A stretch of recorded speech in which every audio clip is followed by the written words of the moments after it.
from Southern Maryland's weather leader. This is a JB Weather Alert.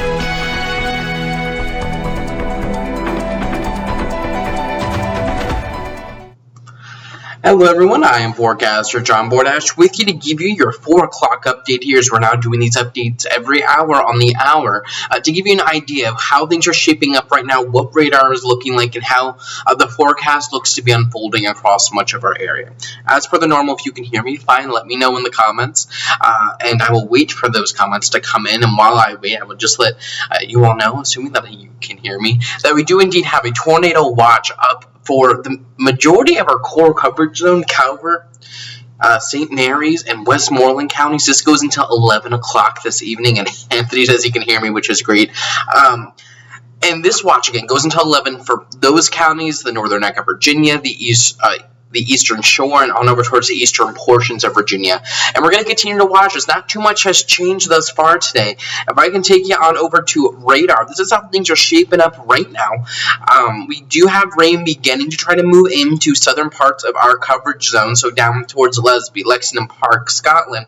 These regions are now beginning to see rain, and these are the areas I think that we'll probably see the most rain out of this. And we're still going to go, if I can bring up that rainfall forecast, we're still going to be rolling with an idea of 2 to 4 inches of rain down to the south, really for our southern coverage zone. So south of Prince Frederick, south of Loveville, so like St. Leonard to Leonardtown Point south there. That's where the heaviest rain is going to fall, and we're going to quickly taper things off as you head to the north and west. So D.C. might not see much at all, and Charles County will be right in one of those the gradient zones. Hughesville might see maybe half an inch to an inch of rain. Cobb Island will probably see around an inch, where Indian Head might be struggling to get maybe to that half-inch mark. We'll have to see. But that's going to be the really tight gradient we're dealing with there.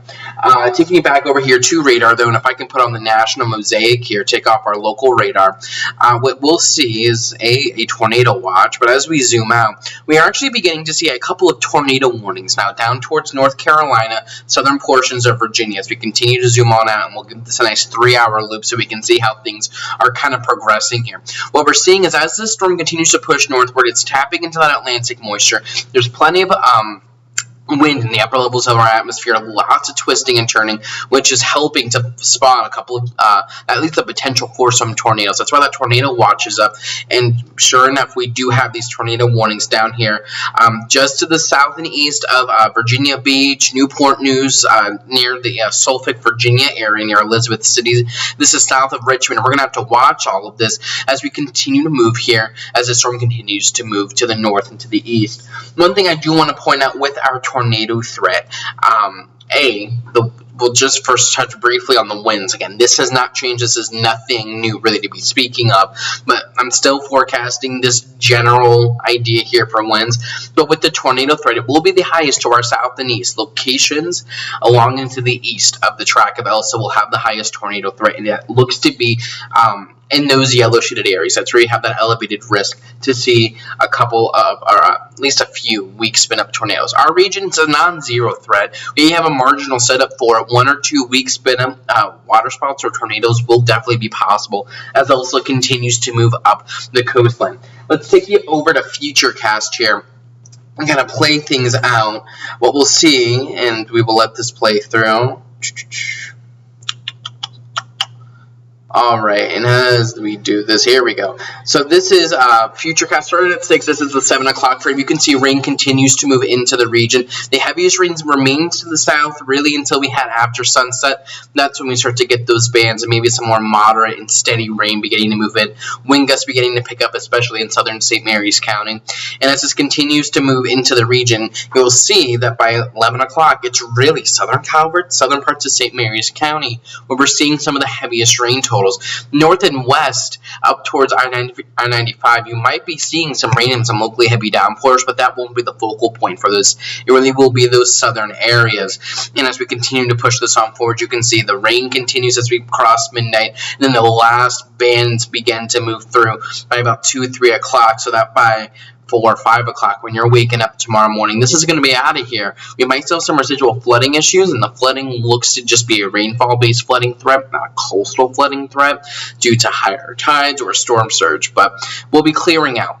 by tomorrow morning, which is good news indeed. This definitely doesn't look to be anywhere near the storm that Isaias was last year. I don't think we're going to see as much rain as we did with that storm last year. Winds won't be nearly as high as they were last year, and that tornado threat isn't as high as it was last year. And that's because Hurricane Isaias was literally coming up the coast, where this is coming more at an angle for us. But that's going to be the general idea here. We're going to continue to watch as Elsa continues to move here to the north and east in our region. It remains under that tornado watch. Those areas here shaded in that red color. So Calvert County, St. Mary's, Westmoreland, Eastern Virginia, and the southern parts of the Delmarva do remain under that tornado watch, and that goes until 11 o'clock. So stay tuned. I will continue to keep you updated. Hourly updates here on Facebook, on Twitter, on the website, on YouTube. You can always get information in all of these places for my latest forecast. I likely won't have a normal 7-day forecast video up this evening because I'm busy with this, but we'll continue to keep you updated on what's going on. So thank you for joining me now. We'll touch base in another hour and see how things are shaping up. But in the meantime, I am forecaster John Bordash. Thank you so much for joining me right now, and I'll see you here in just about an hour. Check the forecast anytime online at jbweather.net.